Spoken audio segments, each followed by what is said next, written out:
Magical Lying Hour. Like Neil said, we're going to be here every Thursday in March and April, and we're very excited to bring our show to you. If you've never seen us before, it's kind of interesting. What you're about to see are actors. These actors have memorized scripts like they would for any other play, a play that you might see at the alley, or at Stages Theater, or at a place where they produce forms of archaic culture. They have memorized these scenes and they have prepared them like they would for any other type of play they would do. However, they're going to be joined on stage by improvisers who don't know anything about the play that they're doing, anything about the script or the character they're playing, much like you don't know anything about the play that you're about to see, because the death of American theater is all of our faults. That's just that. The lights come back up. Magical Lying Hour.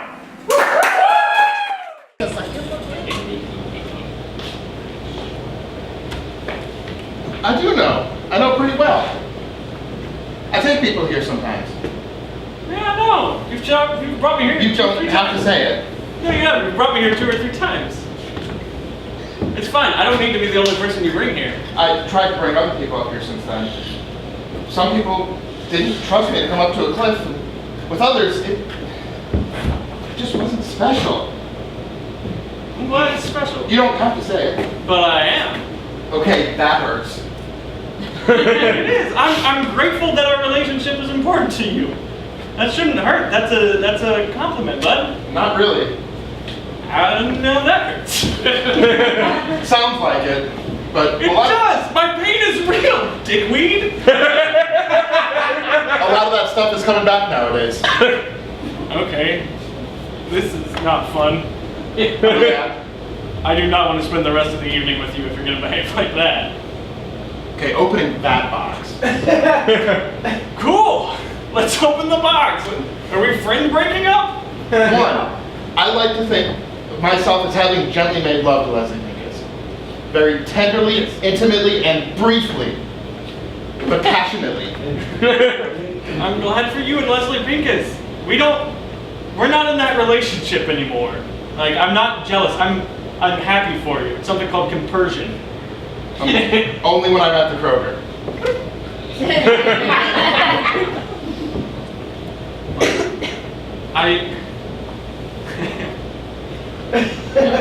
I genuinely want you to be happy, and I really do want to be your friend. Like, I enjoyed our time together. You're a great guy. I liked you better with the facial hair. But, like, it's fine that you're seeing other people. It's fine that you bring other people up here. Like, really. She's been moved up. Great. If you guys are full on dating, wonderful for you and Leslie Pincus, who works at the Kroger. She's no longer doing bags or dairy.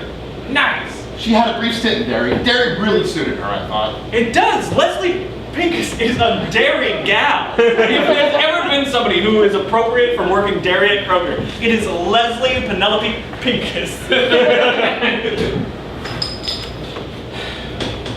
That is the tragedy of modern corporations. You get so good at your job that they take away as soon as you get good, and they put you in charge of training other people. And they never get it as good as you did. No, you can only expect them to do maybe 70-80% of as well as you do. Yeah, right? Definitely a tragedy of modern corporations. Right, Leslie? That was a long time ago. This is here. This is now. This is good. Okay. This is also a year ago. I want to spend the rest of the evening with this guy, the guy who wants to be here and now, and not like telling me my emotions are invalid. Sorry. It's fine. I'm here. This is where I want to be. I'm with you. Okay. I still see Leslie a lot because I don't want to get a Target rate card, so I go to the Kroger. That's fine. You can see whoever you want. Like, Walmart's evil. I don't know that it's more or less evil. I just accept that it is. Right. It's very popular to hate Walmart. Yeah, the Magna Carta gave us freedom of speech, but then we were like, yeah, but fuck it. What do I want to say? That's why I think social media exists. It's a series of things that allow us to shout into like a black abyss so that people will approve us. We're just hoping to be heard. Oh, okay. What about Leslie? I didn't even have to ask if you'd marry me. You should have. Paris? No, not at all. The engagement can be as short as you want. How about none? And also, it doesn't start. That's not what we are anymore. And even if we were going to be that again, that's not the way to start the relationship. Okay. Like, if I'm ever going to love you again, we're gonna start at ground zero and approach it as two brand new people entering a relationship. We can't just assume that all of the old construction is there and build higher off of it. Okay. Hey, okay. Okay. You're a great guy, and I am grateful for our time together. I am. We could go to the Coliseum. Or, like, grab a milkshake. Did you know that soccer balls used to be inflated human bladders? Yeah, and then they would kick them around the Coliseum. It's a very fun fact I like to tell people. Come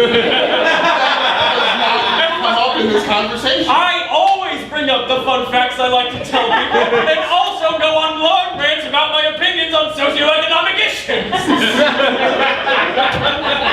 Yeah, but you were gone for a year. I didn't get to travel. I got to cry. I'm sorry you cried. We broke up. We both had the option to make whatever we wanted out of our lives. And I traveled. My mom had to call the police to do a health and home checkup. Well, I'm glad your mom cares enough to call. I got an apartment. I live alone now. That's phenomenal. I'm glad. So, frankly, some alone time should do you some good. The codependent nature of that whole proposal thing out of nowhere shows that, like, you're not really ready to be in a relationship at all.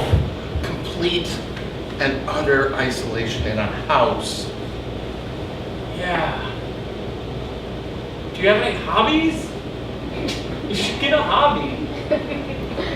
I moved out of my mom's place, so we're not even in the same neighborhood anymore.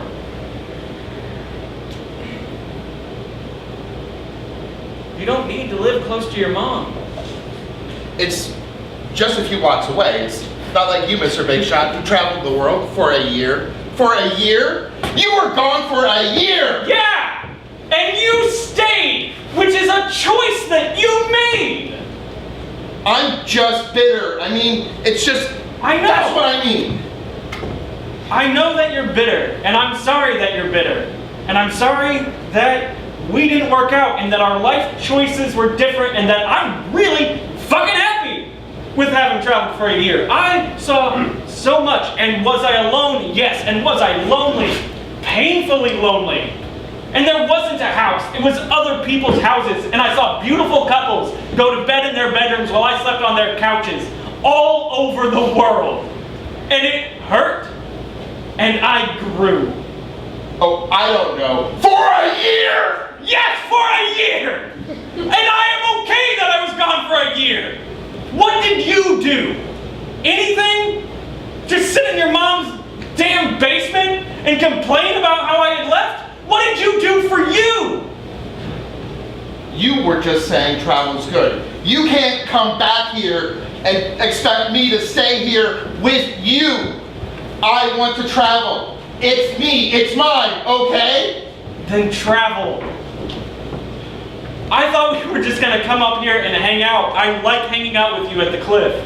I don't think I'm being unreasonable. Sorry, if I am treating you like your feelings are invalid, that's on me. But also, you are berating me. Great.